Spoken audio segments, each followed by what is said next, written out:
Hallelujah, praise the Lord. मसीह में आप सबकी सलामती हो। तो जैसे कि आप जानते हैं कि हम खुदाइश की किताब की स्टडी कर रहे हैं और खुदावंद के फजल से आज हम 3 बाब का मुतालिया करेंगे। 3 बाब और उसकी 12 आयत से लेके 15 आयत तक पढ़ेंगे और देखेंगे कि खुदावंद आज के कलाम के वसीला से हमसे क्या बात करना चाहता है।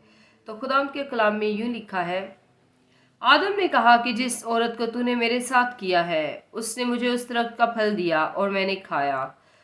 तब खुदा ने औरत से कहा कि तूने ये क्या किया?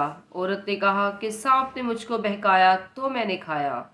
और खुदा ने सांप से कहा, इसलिए कि तूने ये किया, तू सब चौपायों और दश्ती जानवरों में मलाउन ठहरा। तू अपने पेट के बल चलेगा और अपनी उम्र भर खाक चाटेगा। और मैं तेरे और औरत के दरमियान और तेरी नस्ल और औरत की नस्ल के दरमियान अदावत डालूंगा।